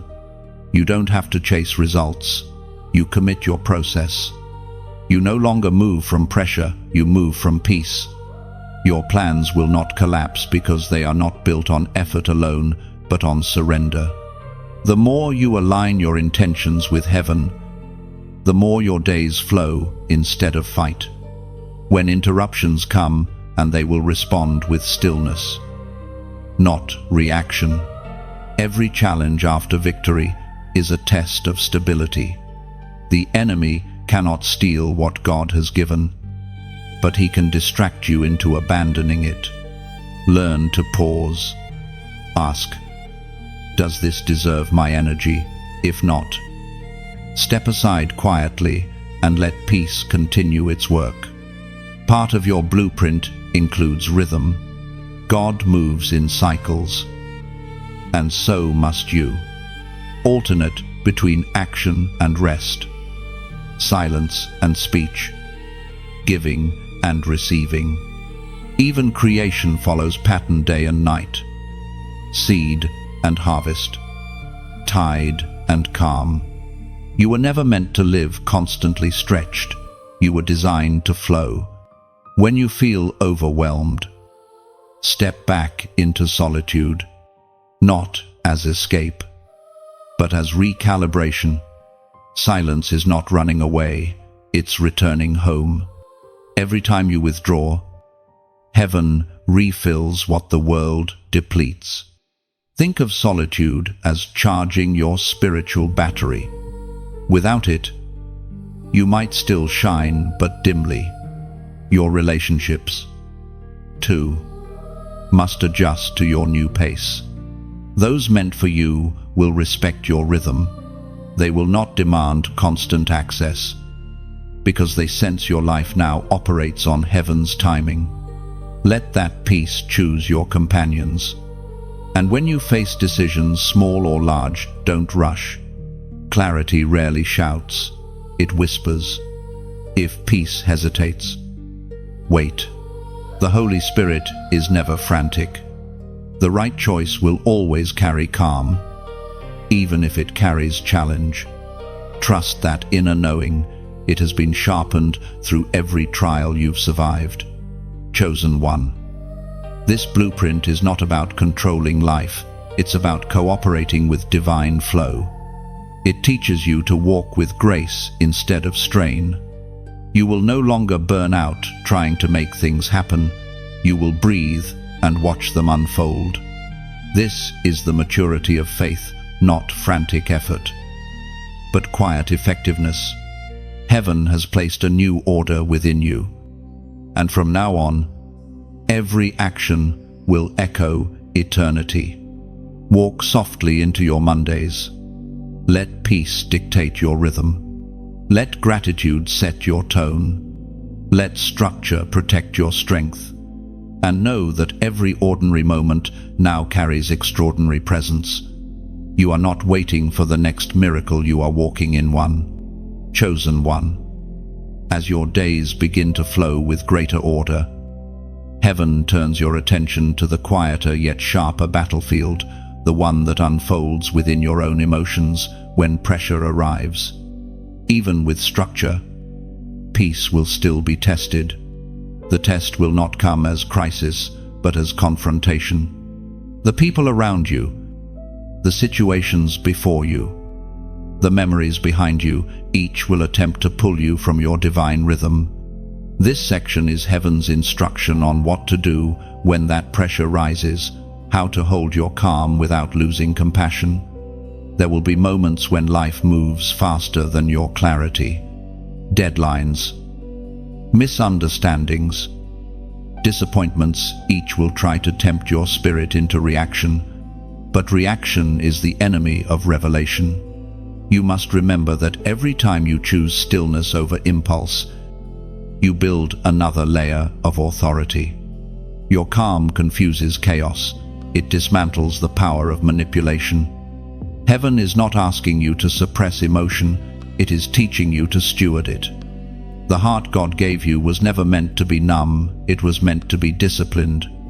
Feel deeply, but respond slowly. You can acknowledge pain without letting it define the atmosphere. Every emotion is an indicator, not an instructor. It tells you something about the state of your heart, but it should never dictate your decisions. When conflict arises, listen before defending. The Spirit often speaks in the pause between accusation and answer. In that pause, perspective adjusts. You begin to see beyond words into wounds, beyond behavior into brokenness. That is how heaven trains empathy without compromising boundaries. The maturity you are learning is this: to feel everything but be ruled by nothing. As you navigate these tests, keep watch for old triggers disguised as new challenges. Sometimes the enemy doesn't invent new weapons, he just rewraps old ones. The same insecurity that once silenced you may reappear through different people. Recognize the pattern and refuse to re-enter it. What once provoked reaction should now produce reflection. Instead of asking, "Why is this happening again?" ask, "What am I meant to master through this?" The Apostle Matthew recorded the words of Jesus in chapter 5, verse 9, "Blessed are the peacemakers, for they shall be called children of God." You'll find that some battles end not by winning arguments, but by choosing silence. Your absence from conflict is often more powerful than your defense within it. Not everyone deserves an explanation. Silence is not surrender, it's strategy. Heaven fights for those who refuse to fight for ego. When anxiety tries to rise, breathe deeply and remind yourself that the outcome is already written. Nothing happening to you is beyond heaven's script. You are not improvising your way through life. You are walking out prophecy. Every twist and turn is accounted for in grace. The calm that follows this awareness will guard your mind better than any plan you could design. Sometimes, peace will require withdrawal, not permanent, but temporary recalibration. When emotions flare, walk away quietly. Take your thoughts into the presence of God before you bring your words into the presence of people. Many wounds are born not from events, but from reactions. Protect your tongue, it builds or burns worlds. The wisdom of restraint is the mark of those who walk closely with heaven.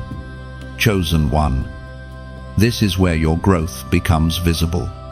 People who once knew you as easily provoked will notice the change. They will try to pull you into old rhythms, not out of malice, but out of habit. Stay anchored. Let them see that the peace within you is stronger than the chaos around you. That silent testimony will speak louder than any sermon. Even in loneliness or misunderstanding, choose dignity. You don't have to prove that you've changed. Time and consistency will testify for you. Remember, elevation often requires misinterpretation. Some will misunderstand your calm as indifference, your silence as pride. Don't correct their perspective, heaven will. When fatigue whispers that it would be easier to slip back into the familiar chaos, remember what it cost to leave it.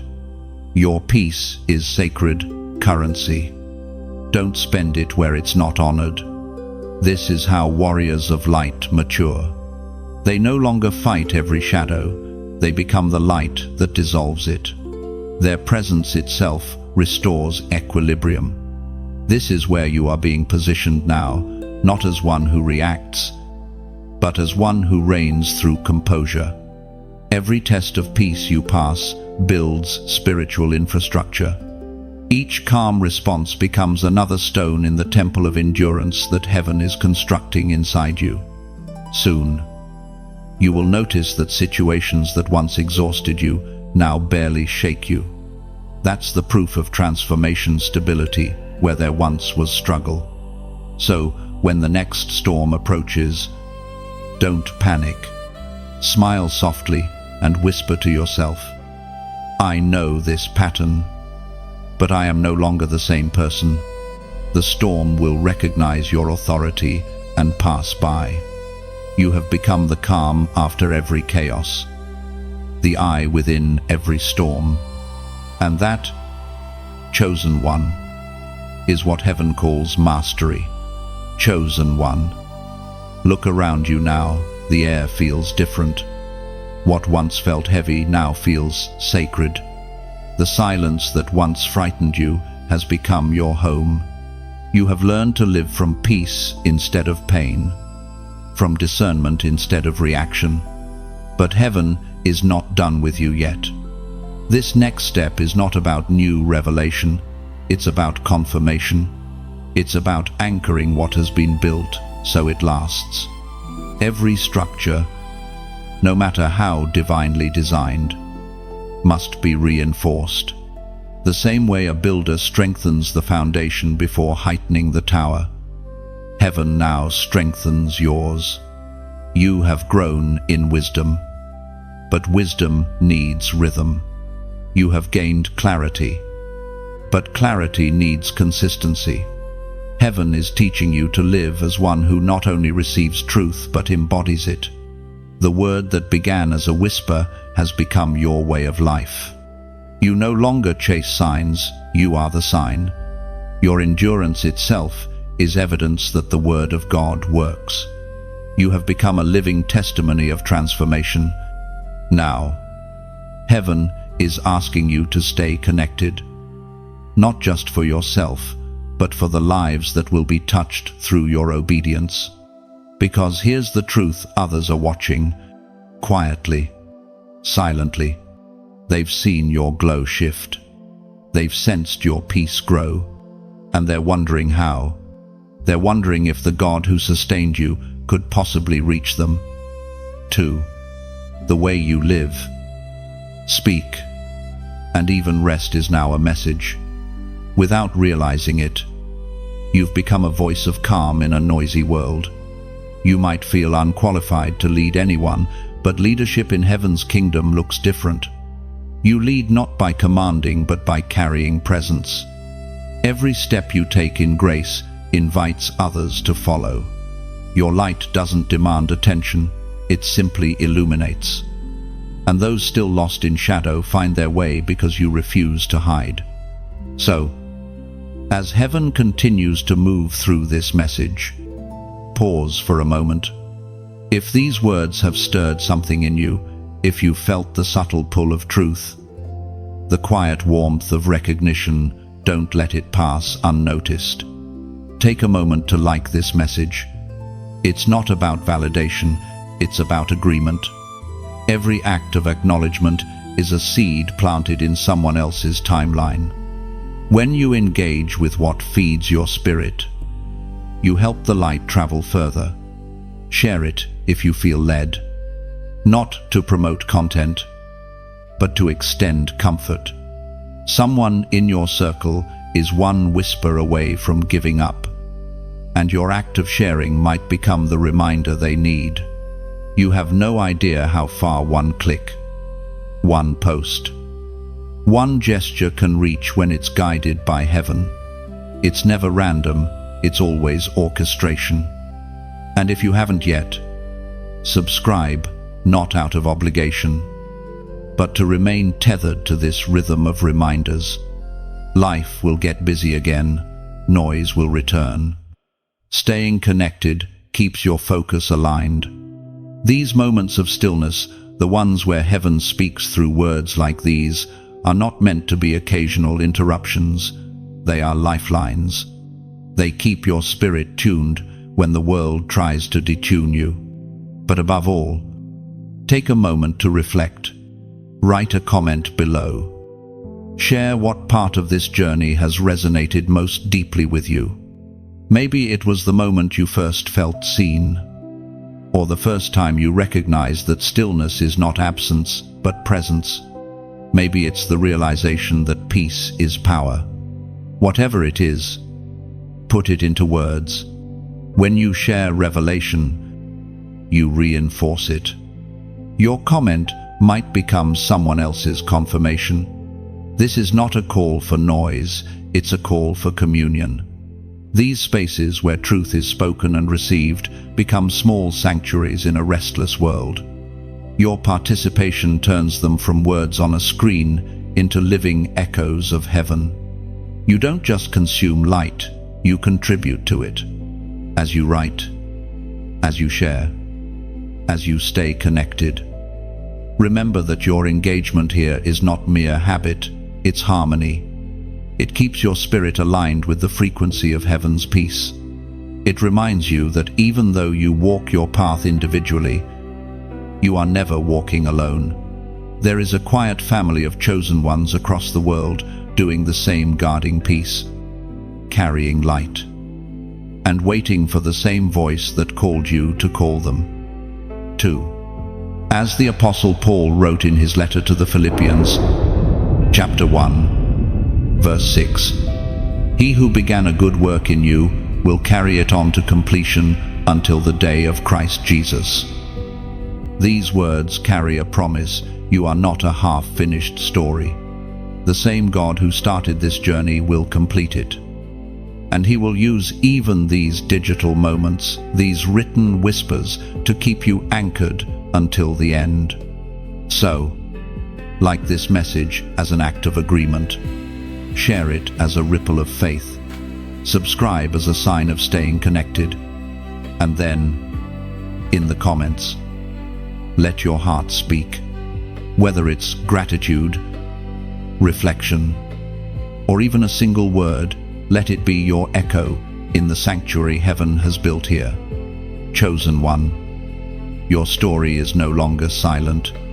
It speaks every time you engage with purpose. You are not just a listener, you are a living continuation of the message. Chosen one. The atmosphere around you has shifted permanently. You have crossed the threshold between revelation and realization. What once felt like promise has become practice.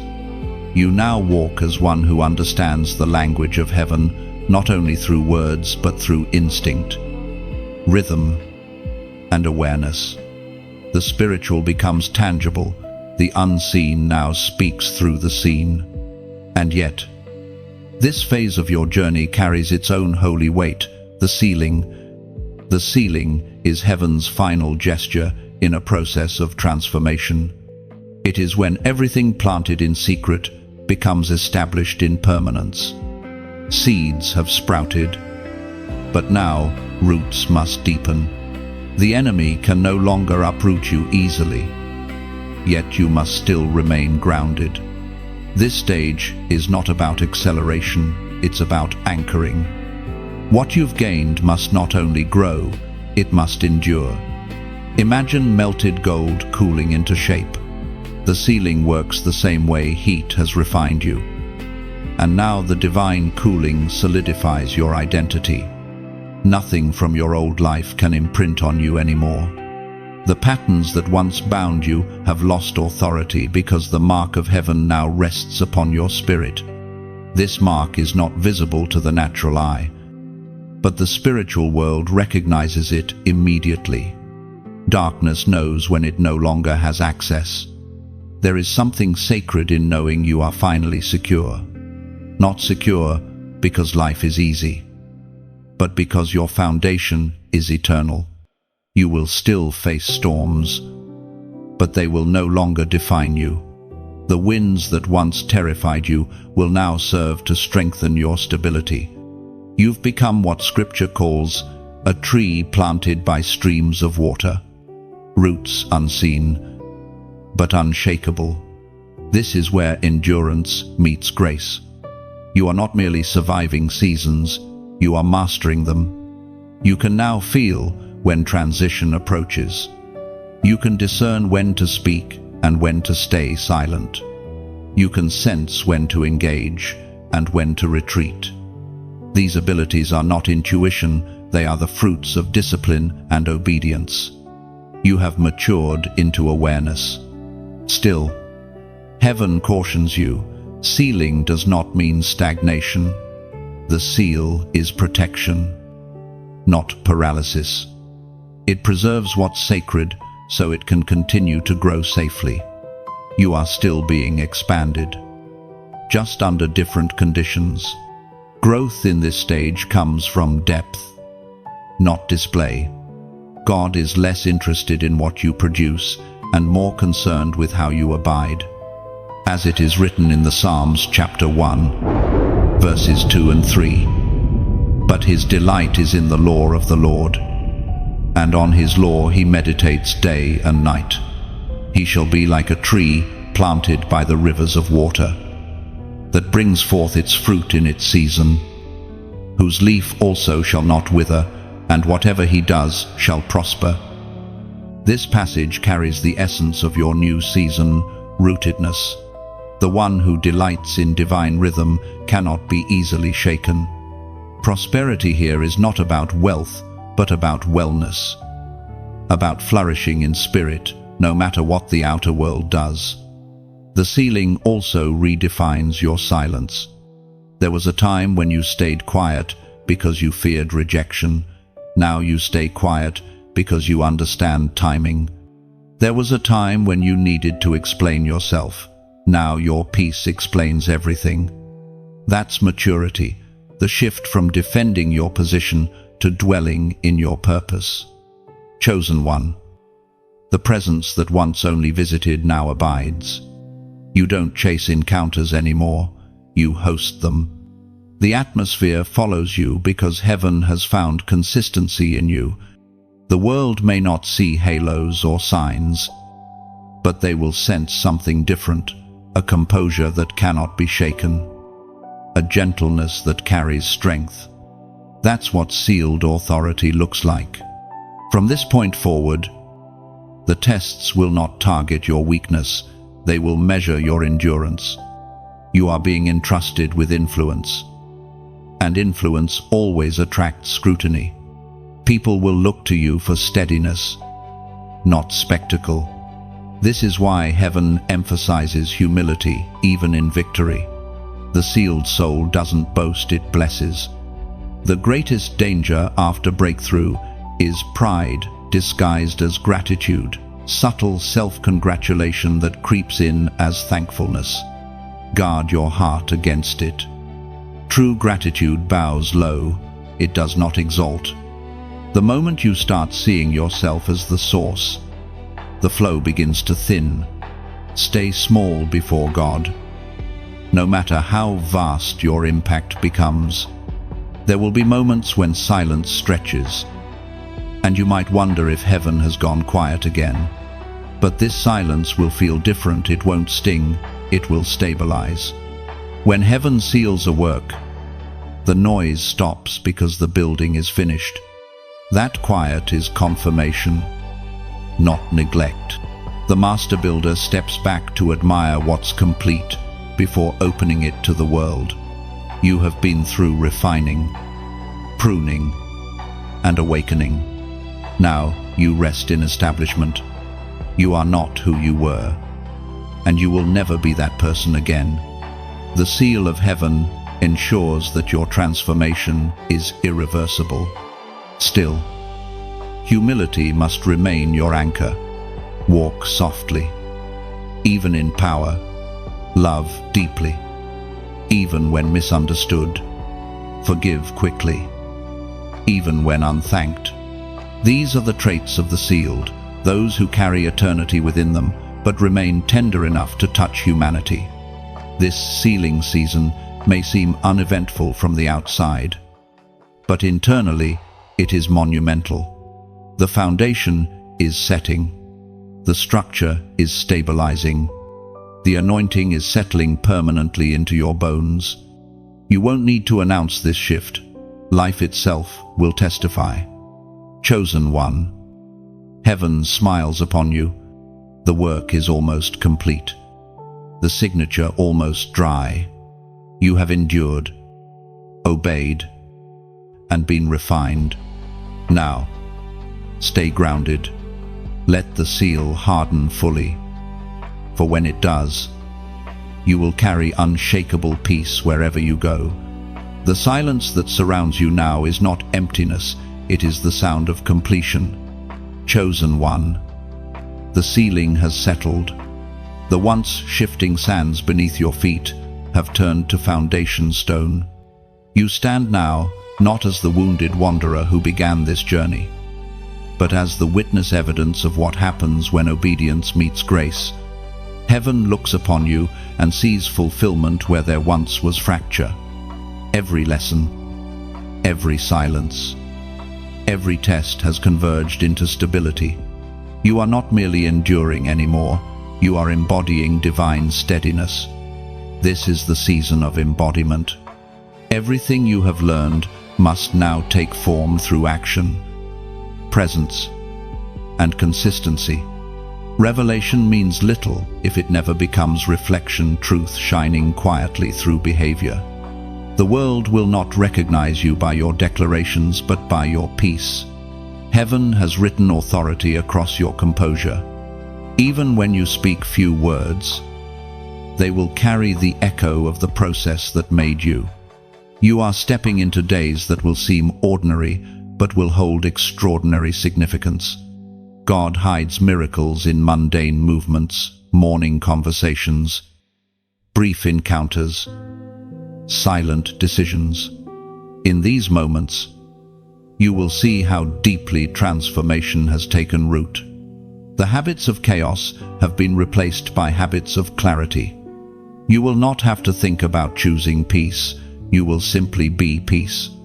This is how heaven confirms maturity, not through dramatic signs, but through quiet stability. When provoked, you will respond with gentleness. When delayed, you will wait without complaint. When misunderstood, you will bless instead of defend. That is how the divine seal manifests, through a grace that no circumstance can fracture. There will still be challenges, but they will serve as mirrors showing how far you've come. The conversations that once drained you will no longer touch you. The criticism that once stung will now sound distant, like thunder fading beyond the mountains. You are learning the sacred art of detachment, not coldness, but clarity, not indifference, but perspective. In this maturity, gratitude becomes constant. You will catch yourself whispering thanks for simple things, the way light filters through a curtain, the way laughter returns after grief, the way breath feels lighter after prayer. These small thanksgivings will build an unbreakable rhythm of joy. Gratitude is the heartbeat of those who have survived transformation. It keeps pride silent and humility alive. Your steps will also carry new responsibility. Heaven entrusts influence to those who no longer need attention. You will find yourself guiding others without trying. Someone will confide in you, and words will flow naturally, not rehearsed, not borrowed, but born from the wells within you. You won't preach, you'll simply speak truth as one who knows both the pit and the promise. The authenticity of your scars will give credibility to your light. As the Apostle Paul wrote to the Galatians, chapter 6, verse 9, "Let us not grow weary in doing good, for in due season we shall reap, if we do not lose heart." This verse defines your next rhythm. The sealing wasn't the end of labor, it was the end of uncertainty. You will keep working, loving, forgiving, building, but now without the anxiety of wondering if it matters. It all matters. Every good seed sown in silence grows under heaven's supervision. Harvest comes to the consistent, not the hurried. You will notice, too, that time feels different. Days may still move fast, but they no longer feel wasted. You have become aligned with divine timing, where even delays are deliberate. The patience you once resisted has become your peace. You can stand still without fear, because you finally trust that movement in heaven doesn't always look like motion on earth. Chosen one. Understand this truth. You were never called merely to experience breakthrough. You were called to become breakthrough. Your very existence is a message of endurance and faith. The generation watching you needs proof that restoration is possible, and heaven, in its mysterious mercy, chose you to be that proof. Walk gently, therefore, but never shrink. Let the world see what stability looks like when heaven builds it. You don't have to announce your transformation, you live it. Every calm breath is testimony. Every act of kindness, a sermon. The greatest ministry you'll ever have is peace embodied. Do not expect constant excitement. Instead, expect depth.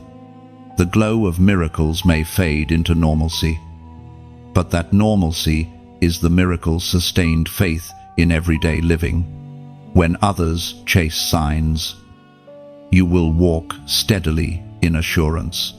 You have moved from visitation to habitation, and when the quiet moments come, as they always do, you'll hear it, the same voice that began this journey, whispering once more, "You are mine."